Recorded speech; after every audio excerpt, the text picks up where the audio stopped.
Paris, le 5 février 1917. Dans un appartement sombre du 17e arrondissement, un homme s'éteint. Pas de cortège funèbre national, pas de drapeaux en berne. Juste le silence lourd d'une chambre qui sent la maladie et l'abandon. Un silence qui contraste violemment avec le vacarme qu'il a provoqué 20 ans plus tôt. Cet homme avait vendu plus de livres que Victor Hugo de son vivant. 1,2 million d'exemplaires d'un seul ouvrage. Chaque exemplaire, un poison qui s'infiltrait dans les consciences. Son journal, La Libre Parole, 200 000 lecteurs quotidiens à son apogée. Plus influent que Le Figaro, plus lu que Le Temps. Il avait été élu député de la République, ovationné dans les meetings, craint par les ministres. Et pourtant, ce 5 février 1917, il meurt comme un chien. Seule sa femme, dont l'histoire n'a même pas retenu le prénom, veille son agonie. Pas d'amis, pas de disciples au chevet. Juste une ombre fidèle et le grincement d'une horloge qui compte ses dernières secondes. Mais voici où l'histoire bascule dans l'horreur pure. 23 ans après sa mort, ces mots vont ressusciter. Non pas comme une curiosité historique, mais comme une arme de destruction massive. Le régime de Vichy les citera mot pour mot dans ses lois raciales. Xavier Vallat, commissaire aux questions juives, déclarera publiquement en 1941 « Édouard Drumont avait raison. Nous appliquons aujourd'hui ce qu'il a théorisé. » Et ces lois rédigées par des Français, appliquées par des Français, enverront 76 000 Juifs français vers les chambres à gaz. Parmi eux, des enfants de 3 ans, des vieillards de 80 ans, des familles entières cultivées patriotes françaises depuis des générations. Léon Reynard, le gardien de la Villa Kérilos, sa femme Béatrice de Camondo, leurs enfants Fanny 23 ans et Bertrand 20 ans, tous gazés à Auschwitz, tous tués par des mots écrits en 1886 par un homme mort en 1917. Comment est-ce possible ? Comment un journaliste raté mort dans l'oubli peut-il tuer 23 ans après son dernier souffle ? Qu'est-ce qui transforme de l'encre sur du papier, en Zyklon B, dans une chambre à gaz ? Et surtout, pourquoi sa tombe, au Père-Lachaise, reçoit-elle encore aujourd'hui, en 2025, des gerbes de fleurs déposées par des mains anonymes, parce que les mots ne meurent jamais. Ils attendent juste le bon moment, la bonne crise, la bonne peur collective, pour revenir hanter les vivants. Édouard Drumont s'appelait lui-même le sauveur de la France. L'histoire l'a jugé autrement, il est l'un de ses fossoyeurs. Et son histoire n'est pas celle d'un monstre évident, d'un Hitler hurlant dans un stade. Non. C'est l'histoire bien plus dangereuse d'un homme ordinaire, frustré, intelligent, qui a transformé son échec personnel en système de haine industrialisable. Avant de plonger dans les entrailles de cette vie maudite, avant de franchir le seuil de son château, alpin, où la paranoïa remplaçait le mobilier, avant de comprendre pourquoi Paris, la ville qu'il avait couronnée, l'a forcé à revenir y mourir comme un paria. J'ai besoin que vous fassiez quelque chose de crucial. Cette histoire ne doit pas rester enfermée dans les archives. Elle doit circuler, parce que les héritiers intellectuels de Drumont sont toujours vivants. Ils écrivent, ils publient, ils influencent. Ils utilisent les mêmes techniques rhétoriques, les mêmes désignations de boucs émissaires, le même vocabulaire de l'invasion et du complot. Seuls les noms ont changé.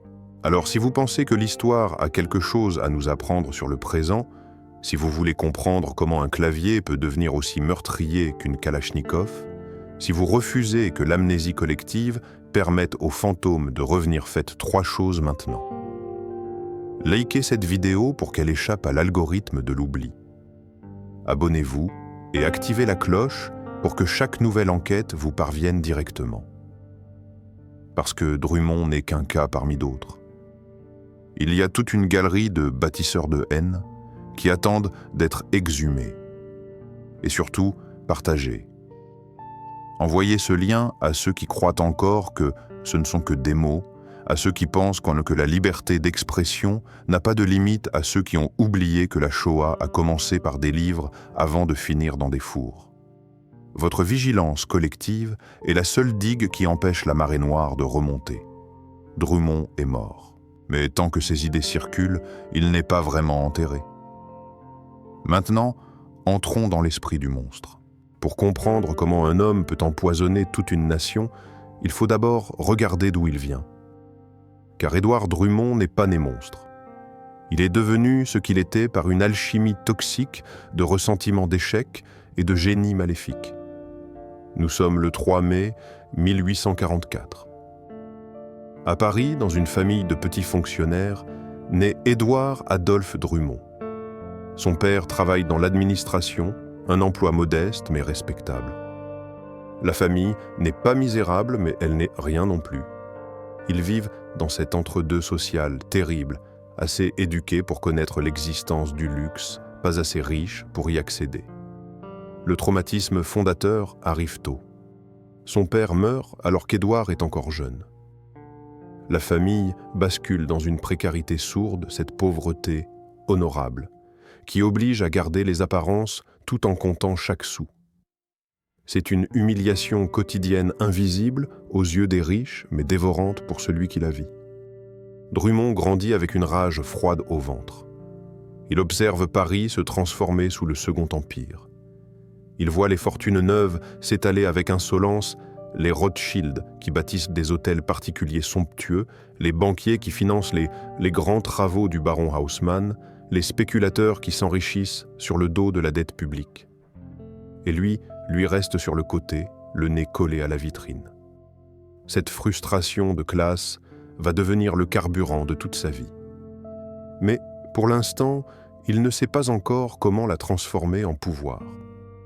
Dans les années 1860 à 1870, Drummond tente de se faire une place dans le monde du journalisme parisien. Il écrit des critiques littéraires, des chroniques mondaines, des articles culturels. Il a du talent, certes, mais pas assez pour percer dans un milieu saturé de plumes brillantes. Il collabore à plusieurs journaux, La Liberté, Le Peuple, mais reste un pigiste médiocre, condamné aux piges mal payées et au sujet de second rang. Pendant que d'autres journalistes de son âge deviennent célèbres, lui reste dans l'ombre. Cette marginalité professionnelle le ronge. Pire encore, il se marie à des enfants et sa situation financière ne fait qu'empirer. Les factures s'accumulent, les huissiers frappent à la porte. Dans les années 1880, Drummond est au bord de la ruine personnelle. Il a plus de 40 ans et n'a rien accompli. Rien. C'est à ce moment précis, au fond du gouffre, que son cerveau opère une mutation dangereuse. Les esprits faibles cherchent des boucs émissaires. Les esprits brillants, eux, construisent des systèmes. Drummond appartient à la seconde catégorie, ce qui le rend infiniment plus dangereux. Au lieu de se dire « j'ai échoué parce que je n'étais pas assez bon », il se construit une explication alternative, totalisante, qui explique tout. « J'ai échoué parce que la France est contrôlée par les Juifs ». Ce n'est pas une idée neuve. L'antisémitisme existe depuis des siècles en Europe. Mais ce que Drummond va faire est révolutionnaire dans son horreur. Il va le systématiser, le moderniser, lui donner une apparence scientifique et rationnelle. Il passe des années à compiler des données, des noms, des chiffres. Il épluche les annuaires, les registres de commerce, les listes d'actionnaires. Il repère chaque nom à consonance juive dans la finance, la presse, la politique. Et il en tire une conclusion, la France est occupée de l'intérieur. Nous sommes dans les années 1880, une période de mutation sociale violente pour la France. La Troisième République, née dans le sang de la Commune de Paris en 1871, est fragile. Le pays oscille entre nostalgie monarchiste et modernité républicaine. L'économie est en crise. Les scandales financiers éclatent les uns après les autres.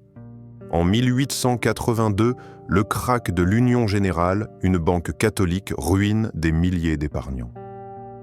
La rumeur court immédiatement, ce sont les Rothschild qui ont sabordé la banque pour éliminer la concurrence. Vrai ou faux, peu importe. La rumeur suffit. Puis vient le scandale de Panama en 1892 à 1893. Ferdinand de Lesseps, le héros du canal de Suez, tente de percer un canal à travers l'isthme panaméen. Le projet échoue, engloutissant l'argent de 800 000 petits épargnants français.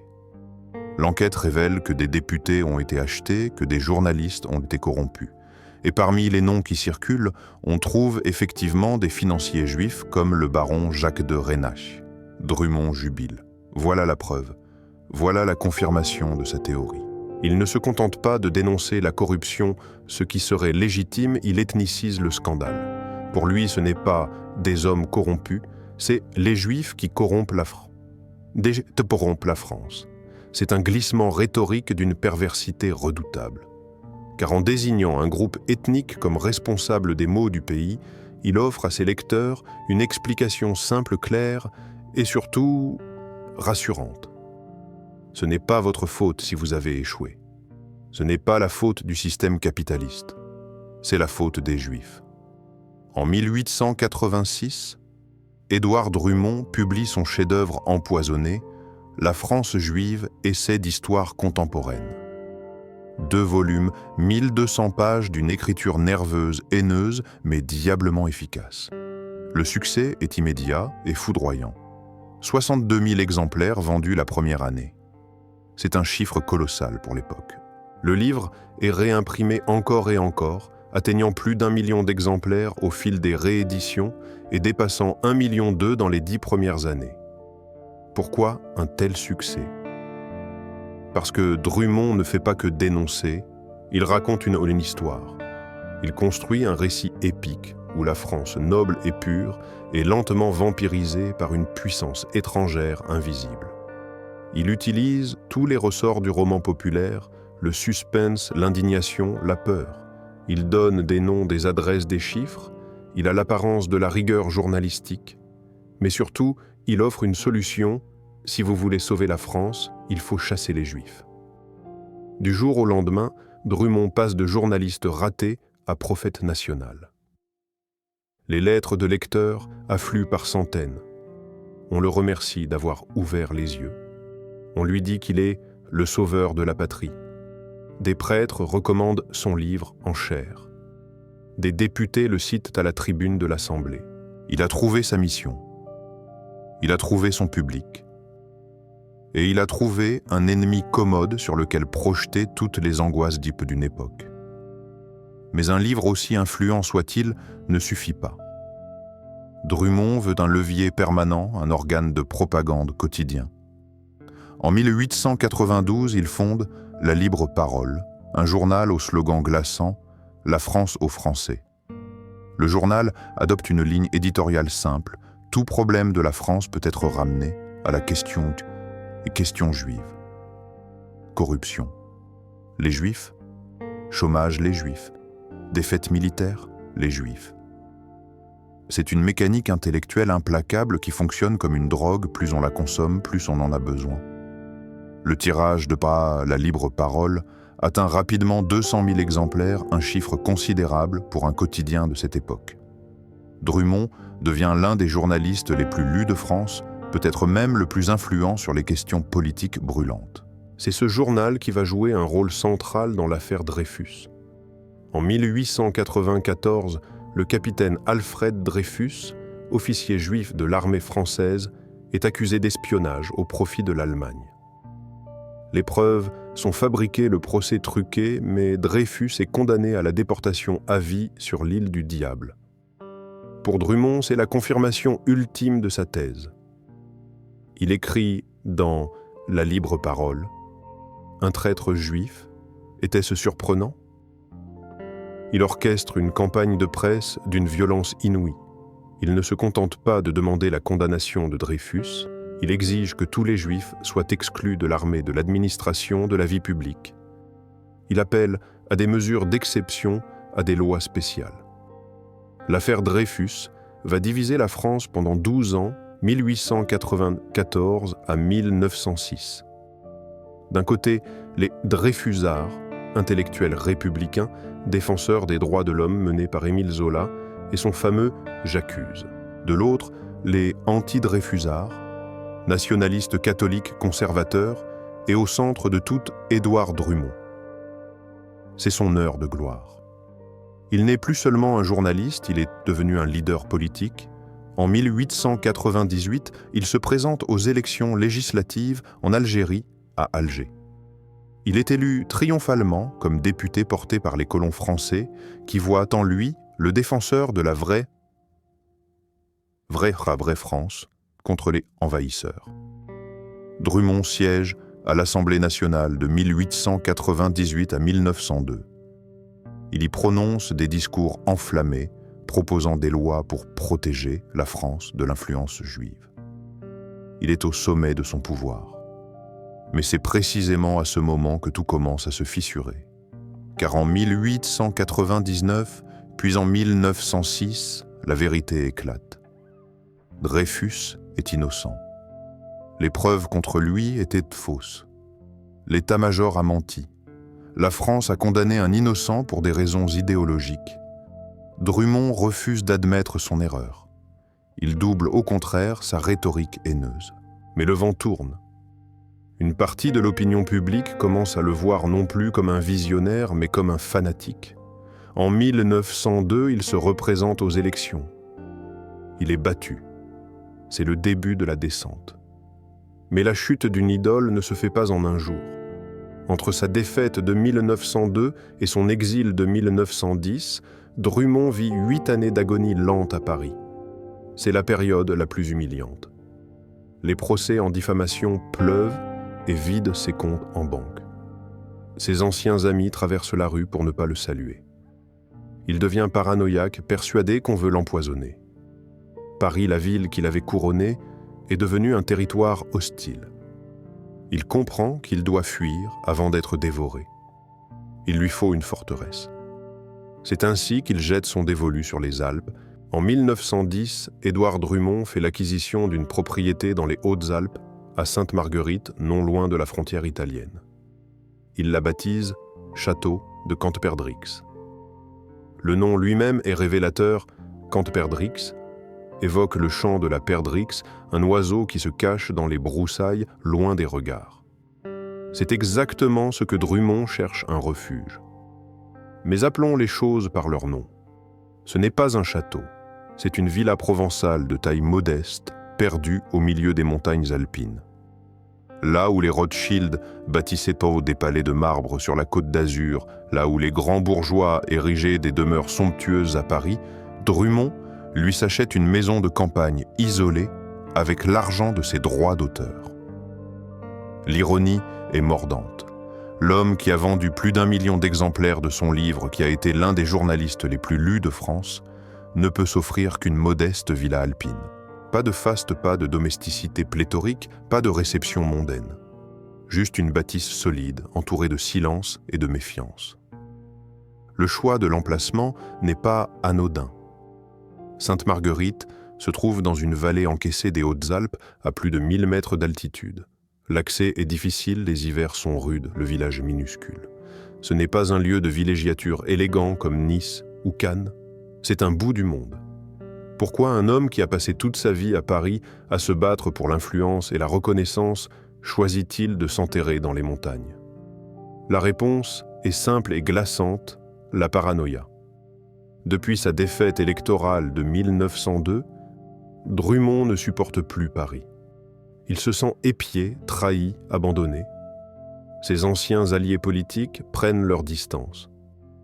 Son journal, La Libre Parole, perd des lecteurs et des annonceurs. Les procès en diffamation s'accumulent. Il en a perdu plusieurs condamnés à payer des dommages et intérêts qui rongent sa fortune. Drummond développe l'obsession typique des idéologues en déclin. Il pense que tout le monde complote contre lui. Selon lui, les forces occultes veulent le faire taire, le ruiner, peut-être même l'assassiner. Cantperdrix devient donc son bunker intellectuel. Un endroit où il peut se retrancher, loin des regards, loin des ennemis. Les murs épais de la villa ne sont pas là pour impressionner, mais pour protéger. C'est une forteresse psychologique avant d'être une demeure.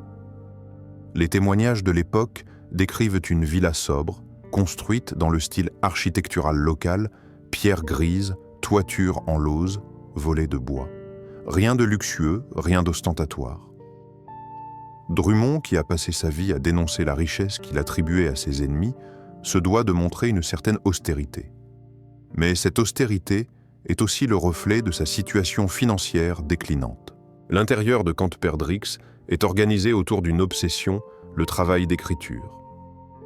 Drummond n'est pas venu ici pour se reposer. Il est venu pour continuer son combat, mais par les mots, enfermé dans son cabinet. Le cœur de la maison, c'est la bibliothèque. On estime qu'elle contenait plusieurs milliers de volumes des livres d'histoire, des pamphlets politiques, des archives de presse, et bien sûr une collection quasi exhaustive de tout ce qui a été écrit sur ses obsessions. C'est un arsenal intellectuel. Drummond passe des journées entières à compiler, à annoter, à chercher de nouvelles preuves pour alimenter sa vision du monde. À côté de la bibliothèque se trouve son bureau. Une pièce austère, selon les rares descriptions qui nous sont parvenues. Une grande table de travail en bois sombre, encombrée de manuscrits, de coupures de journaux de lettres. Pas de décoration superflue. Juste les outils de la plume, encrier porte-plume buvard. Et toujours les montagnes visibles par la fenêtre, comme un rappel permanent de son exil volontaire. C'est dans ce bureau que Drummond va écrire ses derniers livres, ses derniers articles pour la libre parole. Mais l'inspiration se tarit. Ces textes deviennent répétitifs, de plus en plus aigris, de moins en moins lus. Le monde a changé. La France est entrée dans le XXe siècle et Drummond reste prisonnier de ses obsessions du XIXe. Il existe un témoignage précieux, celui d'un ancien domestique de Camp Perdrix, recueilli des années plus tard par un journaliste local. L'homme qui avait servi Drummond pendant quelques mois, au début des années 1910, raconte une scène troublante. Monsieur Drummond travaillait la nuit, toujours la nuit. Il ne descendait presque jamais dîner avec madame. Il restait enfermé dans son bureau et on entendait sa plume gratter le papier pendant des heures. Parfois, il se mettait à parler tout seul. Il criait des noms comme s'il débattait avec des ennemis invisibles. Une fois, je suis monté, lui apporter du thé. Il ne m'a pas entendu entrer. Il était penché sur une carte de France et il désignait des villes en murmurant « Là, il contrôle tout, et là aussi, partout, partout ». J'ai compris ce soir-là que monsieur n'était plus vraiment dans notre monde. Il vivait dans le sien, peuplé de fantômes et de complots. Ce témoignage révèle l'état mental de Drummond durant ses années d'exil volontaire. Il ne vit plus dans la réalité. Il vit dans une construction mentale où il est le dernier rempart contre une invasion imaginaire. Camp Perdrix n'est pas un palais. Ce n'est même pas une demeure confortable. C'est une cage que Drummond s'est lui-même construite. Il voulait fuir Paris, fuir les regards, fuir les procès. Il a réussi. Mais en fuyant, il s'est condamné à l'isolement. Les hivers alpins sont glacials. La propriété est difficile à chauffer. Selon les témoignages, Drummond souffrait fréquemment de bronchites et de pneumonies aggravées par le climat rigoureux et par son refus obstiné de se ménager. Il continuait à travailler même malade, même affaibli, comme si écrire était devenu une compulsion pathologique. Progressivement, Camp Perdrix devient non pas un refuge, mais un mausolée anticipé. Drummond y enterre sa vie sociale, ses ambitions politiques et finalement sa santé. Les rares visiteurs qui font le voyage jusqu'à Sainte-Marguerite repartent troublés. Ils décrivent un homme vieillissant, amer, déconnecté de la réalité. Un homme qui continue à se battre contre des moulins à vent, persuadé que l'histoire lui donnera raison. Mais l'histoire, justement, est en train de l'oublier. En 1914, la Première Guerre mondiale éclate. La France entière se mobilise. Les journaux ne parlent plus de ses obsessions, mais des tranchées des gaz de combat de la survie de la nation. La libre parole continue de paraître, mais elle est reléguée aux marges. Plus personne ne lit Drummond. Ses préoccupations semblent dérisoires face à l'horreur industrielle du front. Et pourtant, Camp Perdrix reste debout. Cette villa modeste perdue dans les Alpes continue d'abriter un homme qui refuse de se taire, qui refuse d'admettre qu'il a perdu. Mais la forteresse a une faille, elle ne peut pas retenir son prisonnier éternellement. Car bientôt, Drummond va devoir faire face à une vérité insupportable. Sa santé se dégrade. Les médecins locaux ne peuvent plus rien pour lui. Et surtout, il réalise qu'il ne veut pas mourir ici, dans ce trou perdu des Alpes. Il veut mourir à Paris. Pourquoi? Peut-être par nostalgie, peut-être par vanité, l'espoir d'un dernier regard de la capitale sur lui, ou peut-être parce que, au fond, Camp Perdrix n'a jamais été un refuge. C'était juste une étape dans une longue descente vers l'oubli. Le château de la haine, finalement, n'était qu'une maison vide peuplée de fantômes et de rancœurs. Et bientôt, Drummond lui-même ne sera plus qu'un fantôme de plus. Mais avant de suivre Drummond dans sa descente finale vers Paris, il faut comprendre ce qu'était sa vie au sommet. Car pour mesurer la profondeur d'une chute, il faut d'abord connaître la hauteur du pic. Et Édouard Drummond a connu pendant une décennie un pouvoir que peu de journalistes ont jamais atteint, le pouvoir de façonner l'opinion d'une nation entière.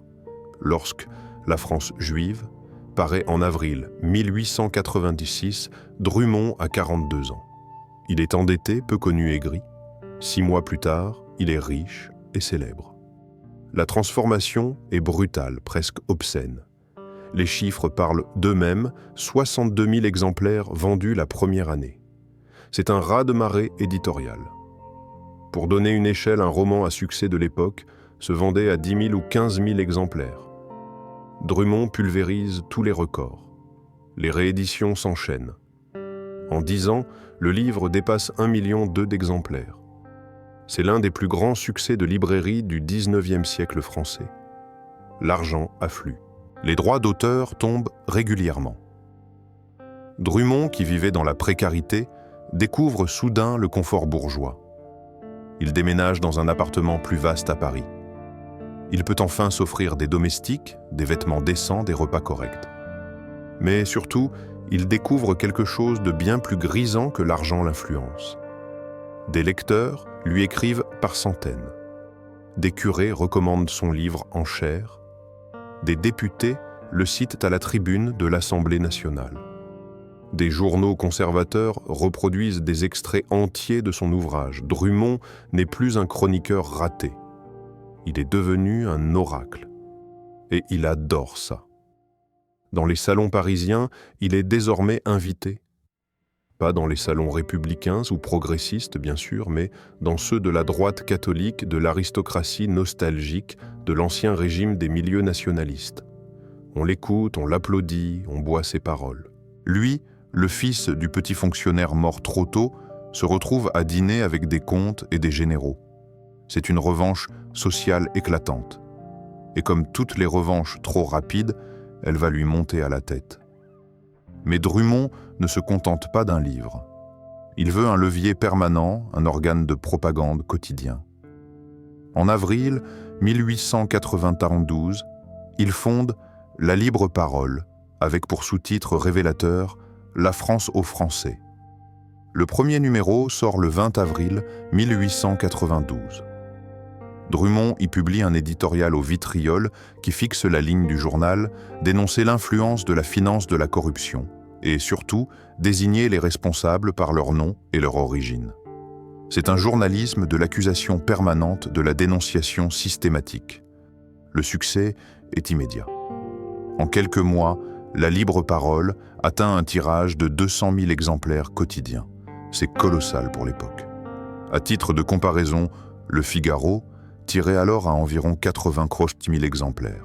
Drummond est devenu l'un des patrons de presse les plus puissants de France. Avec ce journal, il dispose d'une tribune quotidienne pour marteler ses obsessions. Chaque matin, des centaines de milliers de Français ouvrent La Libre Parole et y trouvent leur dose de ressentiment soigneusement emballée dans une rhétorique pseudo-journalistique. Mais un journal, ça coûte cher. Il faut payer les journalistes, les imprimeurs, le papier. D'où vient l'argent? Des abonnements certes, mais surtout de donateurs anonymes. Selon plusieurs historiens, La Libre Parole a reçu des financements occultes de milieux catholiques intégristes, de cercles monarchistes et peut-être même de certains industriels qui voyaient dans l'antisémitisme un moyen de détourner la colère ouvrière. Drummond ne pose pas de questions. L'argent arrive, le journal tourne, son influence grandit. Il recrute une équipe de plumes acérées, des polémistes redoutables qui partagent ses convictions. Le journal devient une machine de guerre idéologique. Comment vit Édouard Drumont au sommet de sa gloire? Les témoignages de ses contemporains dessinent le portrait d'un homme paradoxal. Physiquement, il n'a rien d'un tribun. C'est un homme de taille moyenne, légèrement bedonnant, avec une barbe grisonnante et des lunettes rondes qui lui donnent un air de professeur. Il n'a pas le charisme d'un orateur de masse. Sa force est dans l'écrit, pas dans la parole publique. Son emploi du temps est réglé comme du papier à musique. Il se lève tard, vers 10 heures du matin. Il déjeune seul ou avec quelques collaborateurs du journal. Puis il s'enferme dans son bureau pour écrire. Il écrit pendant des heures, couvrant des dizaines de pages de son écriture serrée et nerveuse. Articles éditoriaux, pamphlets, correspondances. La plume ne s'arrête jamais. Le soir, il reçoit. Pas dans de grandes réceptions mondaines, mais dans des dîners intimes avec des personnalités triées sur le volet. Autour de sa table, on trouve des écrivains comme Léon Daudet, des hommes politiques, de la droite nationaliste, des officiers de l'armée mécontents de la République. L'atmosphère de ces dîners est lourde, saturée de fumée de cigares et de rancœur. On y parle politique, bien sûr, mais toujours à travers le prisme de l'obsession commune. Chaque sujet, chaque débat finit par revenir à la même conclusion préétablie. C'est un cercle fermé où l'on se conforte mutuellement dans ses certitudes, où l'on s'encourage dans sa haine. Il y a quelque chose de tragiquement pathétique dans ces réunions. Ces hommes se croient les sauveurs de la France, les derniers remparts contre la décadence. En réalité, ils sont un groupe de frustrés qui ont trouvé un bouc émissaire commode pour expliquer leurs échecs personnels et collectifs. Drumont préside ces dîners avec une autorité froide. Il écoute peu, il tranche beaucoup. Il ne supporte pas la contradiction. Quiconque ose exprimer un doute, nuancer un propos, est immédiatement rabroué. Progressivement, il ne s'entoure plus que de flagorneurs et d'admirateurs inconditionnels. C'est le début de l'enfermement intellectuel. Et sa femme, dans tout ça, Édouard Drumont, était marié. Mais sur son épouse, l'histoire a gardé un silence presque total. On ne connaît même pas son prénom avec certitude dans la plupart des sources. Elle n'apparaît jamais dans les mémoires de l'époque, jamais citée dans les articles, jamais mentionnée dans les biographies. Ce silence est éloquent. Il révèle que Madame Drumont vivait dans l'ombre totale de son mari. Elle n'était pas une compagne intellectuelle, pas une égale. Elle était une présence domestique, une gestionnaire du quotidien, une silhouette effacée. Selon le témoignage du domestique de Cantperdrix, cité plus tôt, Drumont ne dînait presque jamais avec sa femme. Il mangeait seul ou avec ses collaborateurs, enfermé dans son univers mental. Madame Drumont vivait dans la même maison, mais dans un monde parallèle, celui du silence et de la résignation. A-t-elle jamais lu les livres de son mari? A-t-elle partagé ses convictions? Ou était-elle simplement une femme prisonnière d'un mariage avec un homme obsédé, incapable de voir autre chose que ses ennemis imaginaires? Nous ne le saurons jamais. Ce que nous savons en revanche, c'est qu'elle restera avec lui jusqu'au bout. Elle sera présente à ses funérailles en 1917. Cette fidélité conjugale dans un contexte aussi toxique interroge. Était-ce de l'amour, de la dépendance financière, de la résignation sociale à une époque où le divorce était un scandale? Probablement un mélange des trois. Drumont a eu des enfants, mais là encore le mystère persiste. On trouve mention de descendants, mais aucun d'entre eux n'a suivi la voie paternelle. Aucun n'a repris le flambeau de la libre parole. Aucun n'a cherché à perpétuer la mémoire du père. C'est un silence qui en dit long. Ses propres enfants ont préféré l'oubli à l'héritage. L'année 1894 marque un tournant. Le capitaine Alfred Dreyfus, officier juif de l'état-major français, est accusé d'avoir livré des secrets militaires à l'Allemagne. Les preuves sont fragiles, le dossier truqué, mais Dreyfus est condamné à la déportation à vie sur l'île du Diable au large de la Guyane. Pour Drumont, c'est le triomphe absolu. Voilà la confirmation de tout ce qu'il écrit depuis des années. Il lance la libre parole dans une campagne d'une violence inouïe. Chaque jour, le journal publie des articles réclamant non seulement la condamnation de Dreyfus, mais l'exclusion de tous les Juifs de l'armée de l'administration de la vie publique. Le 5 janvier 1895, Dreyfus est dégradé publiquement dans la cour de l'école militaire. La foule, chauffée à blanc par des mois de propagande, hurle « Mort aux Juifs ». Drummond assiste à la scène. C'est son heure de gloire. Il a gagné. La France lui donne raison. Mais l'affaire ne s'arrête pas là. Car dès 1896, des doutes commencent à émerger. Le colonel Picard, chef du contre-espionnage, découvre que le véritable traître est le commandant Esterhazy. Mais l'état-major, pour ne pas perdre la face, choisit de couvrir le mensonge. En 1898, l'écrivain Émile Zola publie son célèbre article « J'accuse » dans le journal L'Aurore. Il dénonce le complot militaire, les faux documents, le déni de justice. La France se divise en deux camps, les Dreyfusards qui exigent la révision du procès et les anti-Dreyfusards qui défendent la condamnation. Drummond est évidemment du côté des anti-Dreyfusards. Il attaque Zola avec une violence verbale inouïe. Il le traite de vendu, de traître à la patrie, de agent de l'étranger. Le ton de la libre parole devient hystérique. Chaque numéro est un appel à la haine. C'est dans ce climat de guerre civile larvée que Drummond décide de franchir un cap, il entre en politique.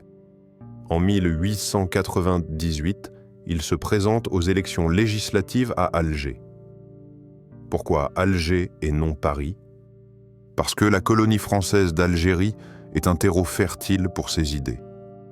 Les colons européens, les pieds noirs, vivent dans une société où la domination raciale est institutionnalisée. L'antisémitisme y est décomplexé, violent, assumé. Drummond mène campagne avec un programme simple: défendre la vraie France contre les cosmopolites. Il est élu triomphalement le 8 mai 1898 avec une majorité écrasante. Le voilà député de la République française. Il siège à l'Assemblée nationale de 1898 à 1902. Pendant ces 4 années, il prononce des discours enflammés, propose des lois discriminatoires, interpelle le gouvernement. Mais il se heurte à un mur. La majorité républicaine refuse de le suivre. Ses projets de loi sont rejetés. Ses interventions sont souvent accueillies par des huées. Car pendant ce temps, l'affaire Dreyfus bascule. En 1899, Dreyfus obtient un nouveau procès. Il est à nouveau condamné, mais avec des circonstances atténuantes, absurdes puis graciées par le président de la République. Enfin, en 1906, la Cour de cassation casse définitivement le jugement et réhabilite Dreyfus. L'innocence du capitaine est officiellement reconnue. C'est une gifle monumentale pour Drummond. Pendant 12 ans, il a martelé que Dreyfus était coupable. Il a construit tout un édifice intellectuel et politique sur cette certitude. Et voilà que la justice, l'État, la République elle-même disent qu'il avait tort. Mais Drummond refuse d'admettre son erreur. Au contraire, il double sa rhétorique. Selon lui, si Dreyfus a été innocenté, c'est la preuve que le système est corrompu, que la justice est aux mains de ses ennemis. Il s'enfonce dans le déni. En 1902, Drummond se représente aux élections législatives à Alger. Cette fois, il est battu. La défaite est nette. Les électeurs lassés de ses obsessions se tournent vers d'autres candidats. C'est le premier coup dur. Mais ce n'est pas le seul. La libre parole commence à perdre de l'argent. Les annonceurs se retirent. Les procès en diffamation s'accumulent et Drummond les perd les uns après les autres. Il est condamné à payer des dommages et intérêts qui entament sérieusement sa fortune personnelle. Pire encore, il perd des soutiens. Certains de ses anciens alliés prennent leur distance.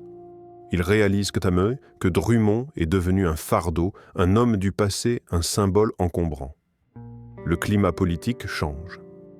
La France entre dans une phase de laïcisation radicale avec la loi de séparation de l'Église et de l'État en 1905.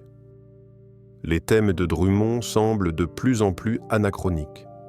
Il quitte Paris pour Camp-Perdrix en 1910. Ce n'est pas un départ triomphal, c'est une fuite. Il ne supporte plus le regard de la capitale. Il ne supporte plus de croiser ses anciens admirateurs qui détournent les yeux. Il ne supporte plus d'être un has-been. À Camp-Perdrix, il continue à écrire, mais ses textes ne trouvent plus d'écho. La libre parole survit, mais elle n'est plus qu'une feuille de chou marginale lue par quelques nostalgiques. Le tirage s'effondre. Les finances du journal sont catastrophiques. Drummond vit désormais dans un monde clos peuplé de quelques fidèles irréductibles qui viennent le voir dans les Alpes pour se lamenter avec lui sur la décadence de la France. Ce sont des soirées pathétiques où des vieux hommes amers rejouent mentalement leur bataille perdue. Et puis vient la Première Guerre mondiale. Lorsque la guerre éclate en août 1914, Drummond a 70 ans. Il est à Camp-Perdrix, coupé du monde. La France entière se mobilise. Les journaux ne parlent plus que des tranchées, des batailles, des listes de morts. La libre parole continue de paraître à Paris, mais elle est devenue insignifiante. Qui se soucie encore de lire des articles antisémites quand des millions d'hommes meurent sous les obus? L'obsession de Drummond semble dérisoire, obscène, même face à l'horreur de la guerre industrielle. Et comble de l'ironie des soldats juifs français, combattent et meurent dans les tranchées pour défendre la patrie. L'un d'eux deviendra même l'un des symboles de la résistance française. Le colonel Dreyfus, lui-même réintégré dans l'armée, sert durant toute la guerre. Drummond, dans son refuge alpin, suit les événements de loin. Il écrit encore quelques articles de plus en plus rares, de plus en plus ignorés. Sa santé décline. Les bronchites à répétition, aggravées par les hivers rigoureux, le laissent affaibli. Il tousse, il crache, il maigrit. En 1916, il prend une décision déchirante, quitter Camp-Perdrix. Il ne peut plus supporter l'isolement, le froid, la maladie. Il veut rentrer à Paris. Pourquoi? Peut-être parce qu'il sent la mort approcher et qu'il refuse de mourir dans ce trou perdu. Peut-être par nostalgie de la ville qu'il a fait roi et qu'il a détruit. Ou peut-être simplement parce qu'au fond, Camp-Perdrix n'a jamais été une maison. C'était juste une prison dorée qu'il s'était construite lui-même. Il revient donc à Paris. Mais ce n'est plus le Paris de sa gloire. C'est un Paris en guerre rationnée, endeuillé, qui n'a pas de temps à perdre avec un vieil homme aigri. Il s'installe dans un appartement modeste du 17e arrondissement. Plus de domestiques, plus de réception, plus de cours d'admirateurs. Juste le silence et l'attente. Sa femme est avec lui. Cette femme dont l'histoire n'a même pas retenu le prénom, cette ombre fidèle qui l'a suivi de Paris à Camp-Perdrix, puis de Camp-Perdrix à Paris. Elle le soigne, le nourrit, le regarde mourir lentement. Le 5 février 1917, Édouard Drummond s'éteint dans son lit. Il a 72 ans. La cause officielle est une pneumonie aggravée par son état général de faiblesse. Les journaux parisiens publient de courts faire-part. Pas d'hommage vibrant, pas de « un grand homme nous a quittés ». Juste quelques lignes factuelles. Édouard Drummond, journaliste et ancien député, est décédé hier à son domicile. L'enterrement a lieu au cimetière du Père-Lachaise. Contrairement à ce que l'on pourrait croire, il n'est pas totalement ignoré. Sa femme est là, bien sûr. Quelques anciens collaborateurs de La Libre Parole aussi. Et une poignée de fidèles, les derniers croyants de la cause perdue. Mais il n'y a pas de foule, pas de cortège imposant, pas de discours officiel, juste une poignée d'hommes vieillissants qui enterrent l'un des leurs dans une France qui les a déjà oubliés. Drummond est mort dans l'indifférence. Son combat semble avoir échoué. La libre parole fermera définitivement quelques années plus tard. Ses livres ne se vendent plus. Son nom commence à s'effacer de la mémoire collective. Il pourrait n'être qu'une note de bas de page dans l'histoire de France, un agitateur parmi d'autres vite oubliés. Mais il y a un problème. Les mots « eux » ne meurent pas avec leur auteur. La mort d'Édouard Drummond aurait pu être la fin de l'histoire. Un homme meurt, on l'enterre, la vie continue. Mais pour Drummond, la mort n'était que le début d'une autre tragédie bien plus terrible que sa propre déchéance. Car si l'homme a disparu dans l'oubli, ces mots, eux, ont continué à vivre. Et ils allaient tuer. Lorsque Drummond ferme les yeux pour la dernière fois, le 5 février 1917, il laisse derrière lui un héritage matériel dérisoire. Pas de fortune colossale, pas de palais, pas de collection d'art. Juste une villa alpine qu'il a dû quitter, quelques meubles des papillers jaunis et une pension de veuve pour sa femme. Mais il laisse aussi autre chose, des centaines de milliers de pages imprimées. La France juive, vendue à 1 200 000 exemplaires, continue de circuler. Les numéros de La Libre Parole sont archivés dans les bibliothèques. Ces pamphlets, ces articles, ces discours parlementaires sont tous conservés, consultables, reproductibles. C'est un arsenal idéologique en sommeil. Il attend juste quelqu'un pour le réactiver. Pendant les années 1920, la France tente de panser ses plaies. La Grande Guerre a tué 1 400 000 Français. Le pays est exsangue, traumatisé. On veut reconstruire, oublier, aller de l'avant. Les obsessions de Drummond semblent appartenir à un autre âge, à une époque révolue. La libre parole s'éteint définitivement en 1924, 7 ans après la mort de son fondateur. Personne ne pleure sa disparition. C'est juste un journal de plus qui ferme, emporté par les difficultés financières et l'indifférence du public. La tombe de Drummond au Père-Lachaise est rarement visitée. Quelques nostalgiques viennent déposer des fleurs de temps en temps, mais ce sont des hommes vieillissants, les derniers survivants d'un combat perdu. On pourrait croire que Drummond est définitivement enterré. Mais l'histoire a une mémoire cruelle. La crise économique de 1929 frappe la France de plein fouet avec quelques années de décalage. En 1932 à 1933, le chômage explose. Les entreprises ferment, les émeutes éclatent. La République parlementaire semble impuissante face au chaos. Et dans ce climat de peur et de ressentiment, les vieilles recettes ressurgissent.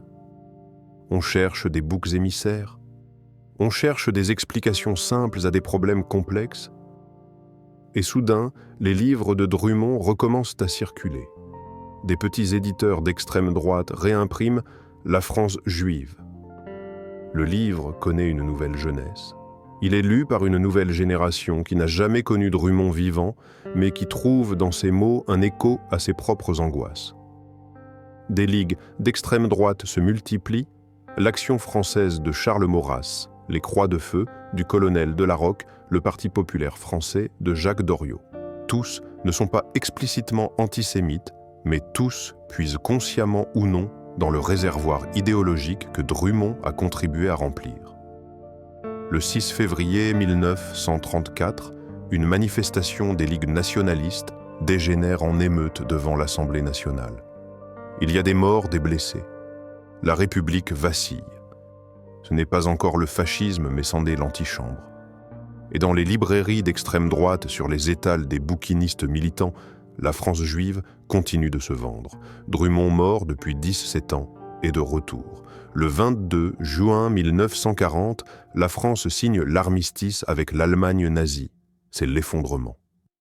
L'armée française, réputée la meilleure du monde, a été balayée en 6 semaines. Le pays est coupé en deux, une zone occupée au nord, une zone libre au sud, administrée depuis Vichy par un gouvernement dirigé par le maréchal Pétain. Pétain est un héros de la Première Guerre mondiale. À 84 ans, il incarne pour beaucoup de Français l'ordre, la stabilité, le salut. Mais le régime qu'il met en place est tout, sauf un simple gouvernement de transition. Dès juillet 1940, le régime de Vichy entreprend ce qu'il appelle la Révolution nationale. Il s'agit de refonder la France sur des bases nouvelles: travail, famille, patrie. Mais derrière cette rhétorique moralisatrice se cache un projet bien plus sombre, la création d'un État autoritaire corporatiste et surtout racialement exclusif. Le 3 octobre 1940, soit moins de 4 mois après l'armistice, le gouvernement de Vichy promulgue le premier statut des Juifs. Ce texte, rédigé en français impeccable, publié au journal officiel, définit juridiquement qui est juif et exclut les Juifs de la fonction publique, de l'enseignement, de l'armée, de la presse, du cinéma, du théâtre.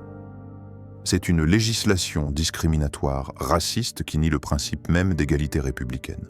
Et elle n'a pas été imposée par les Allemands. Elle est le produit d'une initiative française, rédigée par des juristes français, votée par un gouvernement français. Et son inspiration intellectuelle, Édouard Drumont. Le parallèle est accablant. Lorsqu'on lit le statut des Juifs de 1940, puis qu'on relit La France juive de 1886, on retrouve les mêmes obsessions, les mêmes arguments, la même volonté d'exclure.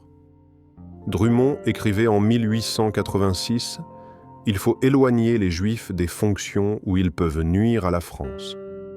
Vichy, en 1940, transforme cette phrase en loi. Ce n'est pas une coïncidence. Plusieurs hauts fonctionnaires du régime de Vichy sont des lecteurs de Drumont. Certains le citent explicitement. Le plus emblématique est Xavier Vallat, nommé en mars 1941 commissaire général aux questions juives. Vallat est un ancien député de droite mutilé de guerre catholique fervent. Dans ses discours, il se réclame ouvertement de Drumont. Il le cite, le commente, le vénère presque. En mai 1941, Vallat déclare publiquement « Édouard Drumont avait raison. Il a vu avant tout le monde que la question juive était la clé de tous nos problèmes. Nous appliquons aujourd'hui ce qu'il a théorisé il y a 50 ans. » Cette phrase est terrifiante. Elle signifie que Drumont, mort depuis 24 ans, est devenu le parrain intellectuel de la politique antisémite de Vichy. Mais Vichy ne se contente pas de loi d'exclusion. Il va beaucoup plus loin. En juillet 1941, une loi ordonne le recensement de tous les Juifs de France. Il faut aller se déclarer, faire tamponner « juif » sur sa carte d'identité. Des dizaines de milliers de personnes obéissent par légalisme, par habitude de respecter la loi. Ils ne savent pas encore que ce recensement est la première étape d'un processus qui mènera à la mort. Les biens juifs sont arianisés. Les entreprises sont confisquées, les comptes bancaires gelés, les appartements saisis. L'État français vole ses propres citoyens au nom de la protection de l'économie nationale. Puis viennent les rafles. La première grande rafle a lieu à Paris les 16 et 17 juillet 1942. C'est la rafle du Vel d'Givet. 13 152 juifs, dont 4 115 enfants, sont arrêtés par la police française, parqués dans le vélodrome d'hiver, sans eau, sans nourriture, sans sanitaire. Puis ils sont transférés dans les camps de Drancy, Beaune, La Rolande, Pithiviers, et de là dans les trains pour Auschwitz. Entre 1942 et 1944, 76 000 Juifs de France sont déportés vers les camps d'extermination nazis. Parmi eux, 11 000 enfants. Moins de 2 500 reviendront vivants. Ce n'est pas l'Allemagne seule qui a organisé cela. C'est une collaboration active de l'État français, de sa police, de son administration, de ses préfets. Les nazis ont fourni les wagons et les camps. Vichy a fourni les victimes. Et parmi ces victimes, il y a des familles entières que Drumont aurait pu croiser dans les rues de Paris. Des médecins, des professeurs, des artisans, des enfants, des Français, qui n'avaient commis aucun crime si ce n'est celui d'être nés. Parmi les victimes de cette machine de mort, il y a une famille que nous avons déjà croisée dans une autre histoire, les Reinach. Théodore Reinach, le bâtisseur de la Villa Kérylos, était mort en 1928 avant le cauchemar. Mais son fils, Léon Reinach, était encore vivant en 1940. Lui et son épouse, Béatrice de Camondo, représentaient tout ce que Drumont avait haï des Juifs français, brillants cultivés, patriotes parfaitement intégrés. En novembre 1943, Léon Béatrice et leurs 2 enfants Fanny et Bertrand sont arrêtés. Léon et les enfants sont déportés par le convoi 62 le 20 novembre 1943. Béatrice suivra par le convoi 69, le 7 mars 1944. Aucun d'entre eux ne reviendra. Ils ont été gazés et brûlés à Auschwitz. Lorsque Drummond écrivait « La France juive » en 1886, pensait-il aux conséquences concrètes de ces mots? Imaginait-il que 57 ans plus tard, ces théories deviendraient des lois et que ces lois mèneraient des enfants français dans des chambres à gaz? Probablement pas. Drummond n'était pas un génocidaire. Il n'a jamais tué personne de ses propres mains. Mais il a construit le système de pensée qui a rendu le génocide possible. Il a déshumanisé une partie de la population française. Il a créé la catégorie de l'ennemi intérieur. Il a fait de l'exclusion une vertu. Et d'autres, après lui, ont transformé ces mots en actes. En août 1944, Paris est libéré. Le régime de Vichy s'effondre. Les collaborateurs fuient ou sont arrêtés. Xavier Vallat est condamné à 10 ans de prison en 1947, mais il sera libéré en 1950. La France entre dans une phase de deuil et de reconstruction. On veut oublier les années noires, tourner la page. Pendant des décennies, le mythe d'une France résistante dominera la mémoire collective. On minimise la collaboration, on occulte la responsabilité de Vichy dans la déportation des Juifs. Et Drummond. On n'en parle plus. Ses livres ne sont plus réédités. Son nom disparaît des manuels scolaires. Il devient une sorte de non-sujet, un fantôme embarrassant qu'on préfère oublier. Mais sa tombe au Père-Lachaise, elle reste. Et elle devient discrètement un lieu de pèlerinage pour l'extrême droite. Dans les années 1000, 950 000, 960 000, 970 des groupuscules néofascistes viennent déposer des gerbes sur sa sépulture. Pas de grandes cérémonies, pas de publicité. Juste des visites nocturnes, des fleurs anonymes, des hommages furtifs. Dans les années 1980 à 1990, avec la montée du Front national de Jean-Marie Le Pen, Drummond connaît un regain d'intérêt dans les milieux d'extrême droite. Certaines librairies militantes remettent La France juive en vente souvent sous des couvertures neutres pour échapper aux poursuites. En 2000, un éditeur d'extrême droite publie une nouvelle édition de La France juive. Le livre est saisi par la justice pour provocation à la haine raciale. Mais il continue de circuler sous le manteau sur Internet, dans les réseaux militants. Aujourd'hui encore, en 2025, le nom de Drummond est régulièrement invoqué par certains mouvements identitaires, nationalistes complotistes. On le présente comme un précurseur, un visionnaire, un homme qui avait compris avant les autres. C'est une instrumentalisation obscène. Mais c'est aussi la preuve que les mots de Drummond ne sont pas morts. Ils ont juste muté, se sont adaptés, ont trouvé de nouveaux vecteurs de propagation. Il y a quelque chose de profondément injuste dans le destin posthume de Drummond. Des milliers de Français ont donné leur vie pour défendre la République, la justice, la liberté. Ils sont morts, anonymes, oubliés sans tombe, sans mémorial. Leur nom ne figure nulle part. Drummond, lui, a sa sépulture au Père-Lachaise, l'un des cimetières les plus prestigieux de France. Il repose à quelques dizaines de mètres de Victor Hugo, de Chopin, de Balzac. Il a sa plaque, son nom gravé dans la pierre. Et cette tombe est encore visitée, encore fleurie, encore célébrée par certains. Les victimes de ces idées, elles sont parties en fumée, elles n'ont pas de tombe. Juste un nom sur un mur, une liste, une archive. Fanny Reinach, 23 ans. Bertrand Reinach, 20 ans. Gazé à Auschwitz en 1943. C'est l'obscénité ultime du XXe siècle. Les bourreaux ont des tombes, les victimes ont des cendres. Drummond est mort dans l'indifférence en 1917. Mais 23 ans plus tard, ces mots ont ressuscité pour tuer. Et aujourd'hui, encore un siècle après sa mort, son héritage continue de hanter la France. Ce n'est pas une histoire qui finit bien. Ce n'est pas une histoire qui finit tout court. Car tant qu'il y aura des hommes pour lire Drummond, pour le citer, pour se réclamer de lui, son fantôme continuera de rôder.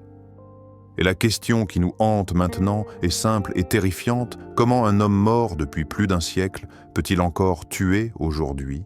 Nous voici arrivés au terme de cette enquête. Il est temps de refermer le dossier Drummond, mais pas sans avoir tiré les leçons de cette trajectoire maudite. Que reste-t-il aujourd'hui du château de Canteperdrix, cette villa alpine où Drummond s'était réfugié pour fuir le monde? Les archives locales de Sainte-Marguerite sont discrètes sur le sujet. La propriété existe toujours, mais elle a changé de main plusieurs fois depuis 1917. Elle est aujourd'hui une résidence privée, anonyme, sans plaque commémorative, sans indication de son passé sulfureux. C'est peut-être mieux ainsi. Contrairement à certaines demeures que nous avons explorées dans cette série, qui sont devenues des musées ou des monuments historiques, Canteperdrix n'a rien à célébrer. Il n'y a aucune beauté architecturale à préserver, aucun génie artistique à honorer. Il y a juste les murs d'une maison où un homme a passé ses dernières années à cultiver sa haine dans la solitude. Les habitants actuels, s'ils connaissent l'histoire de leur maison, n'en parlent probablement pas. Qui voudrait vivre dans la maison de Drummond? C'est une tâche, pas un héritage. Au Père-Lachaise, en revanche, la mémoire est plus encombrante. La tombe de Drummond est toujours là dans la division 64. C'est une sépulture, sobre une pierre tombale classique, un nom des dates. Rien d'ostentatoire. Mais cette tombe pose un problème moral permanent à la ville de Paris. Faut-il la retirer? Faut-il la laisser? Faut-il ajouter une plaque explicative pour contextualiser qui était Drummond? Pour l'instant, la municipalité a choisi le statu quo. La tombe reste sans commentaire, sans explication. Elle est là comme un rappel gênant que l'histoire ne peut pas être effacée, même quand elle est honteuse. Et elle continue d'être visitée. Pas par des foules, mais par une poignée d'individus. Certains y viennent par curiosité historique. D'autres, et c'est plus troublant, y viennent par admiration. Des gerbes de fleurs apparaissent régulièrement déposées anonymement, souvent aux dates symboliques, l'anniversaire de sa naissance, celui de sa mort ou pire, lors des commémorations liées à la Seconde Guerre mondiale. Ces fleurs sont rapidement retirées par le personnel du cimetière. Mais elles reviennent. C'est un combat silencieux, une guerre de symboles qui se joue dans l'ombre des tombes. Drummond, mort depuis plus d'un siècle, est encore capable de provoquer la division. La France juive n'est plus disponible en librairie légale en France. Toute réédition est interdite par la loi contre l'incitation à la haine raciale. Mais le texte existe toujours. Il circule sur Internet, sur des forums d'extrême droite, sur des sites complotistes. Il est partagé, copié, diffusé. Certains le lisent par curiosité historique pour comprendre la genèse de l'antisémitisme français. D'autres le lisent comme un manuel, comme une Bible noire. Ils y cherchent des preuves, des arguments, des vérités cachées. C'est le paradoxe toxique de la censure. En interdisant un livre, on le rend parfois plus désirable. Drummond interdit devient celui qu'on ne veut pas que vous lisiez. Et pour certains esprits fragiles, c'est une invitation. La question reste ouverte, que faire de ces textes? Les détruire impossible à l'ère numérique. Les laisser circuler librement dangereux. Les éditer avec un appareil critique risqué, car on leur donne une légitimité académique. Il n'y a pas de bonne réponse. Juste des compromis imparfaits. L'histoire d'Édouard Drummond nous confronte à une vérité dérangeante, les mots peuvent tuer même longtemps après la mort de celui qui les a écrits. Drummond n'a jamais porté d'uniforme. Il n'a jamais commandé de camp. Il n'a jamais envoyé personne en déportation. Il est mort 23 ans avant la Shoah. Et pourtant, il en est complice. Pas juridiquement, mais moralement, historiquement, philosophiquement. Car il a créé le langage de l'exclusion. Il a construit le système de pensée qui désigne l'autre comme un danger. Il a normalisé la haine. Et d'autres, après lui, n'ont eu qu'à appliquer la recette. C'est une leçon terrifiante pour notre époque. Nous vivons dans un monde saturé de mots. Les réseaux sociaux permettent à n'importe qui de diffuser n'importe quoi à des millions de personnes en quelques secondes. Les algorithmes amplifient la colère, le ressentiment, la peur. Combien de petits de Drummond écrivent aujourd'hui convaincus qu'ils dénoncent et demandent des vérités que les élites veulent cacher? Combien construisent patiemment des systèmes paranoïaques qui désignent des boucs émissaires? Combien sèment des graines qui germeront dans 20 ans, dans 50 ans, quand eux-mêmes seront morts et oubliés? Les mots survivent à leur auteur. C'est leur force et leur danger. Drummond a passé sa vie à chercher la gloire, la reconnaissance, la postérité. Il voulait être le sauveur de la France, celui dont on se souviendrait comme d'un visionnaire. Il a obtenu une forme de postérité, effectivement. Mais pas celle qu'il espérait. Il est devenu un symbole. Pas de génie, mais de haine. Pas de clairvoyance, mais d'aveuglement. Pas de patriotisme, mais de trahison des valeurs qu'il prétendait défendre. La France qu'il voulait sauver a survécu. Elle a survécu à lui, à Vichy, à l'occupation. Elle est imparfaite, fragile, souvent décevante, mais elle est toujours là. Et les familles qu'il voulait exclure, les ennemis qu'il désignait, font partie de cette France. Elles l'ont construite, défendue, enrichie. Drummond, lui, n'a laissé que du poison. Il est mort seul dans un appartement du 17e arrondissement, loin de son château, loin de sa gloire. Il a été enterré sous la pluie devant une poignée de vieux hommes amers. Et 23 ans plus tard, ces mots ont tué des milliers de personnes. C'est cela son héritage. Pas un palais, pas une œuvre d'art, juste des mots qui tuent. Et si vous avez suivi cette enquête jusqu'au bout, c'est que vous comprenez l'urgence de ce message. Les mots ont un poids. Ils ont une responsabilité. Ils peuvent donc me construire ou détruire. Et nous, les vivants, nous avons le devoir de choisir quels mots nous voulons laisser derrière nous. Édouard Drummond a choisi la haine. Et l'histoire l'a condamné pour cela. Si vous voulez que nous continuions à exhumer ces histoires où le poison de la pensée devient plus mortel que n'importe quelle arme, abonnez-vous à cette chaîne. Et dites-moi en commentaire, pensez-vous que les écrits de Drummond devraient être interdits ou au contraire accessibles pour servir d'avertissement? Votre avis m'intéresse. Et votre vigilance est plus que jamais nécessaire. Je suis le Memory Archaeologist. Merci de m'avoir accompagné dans cette descente aux enfers. À très bientôt pour une nouvelle enquête dans les ombres de l'histoire.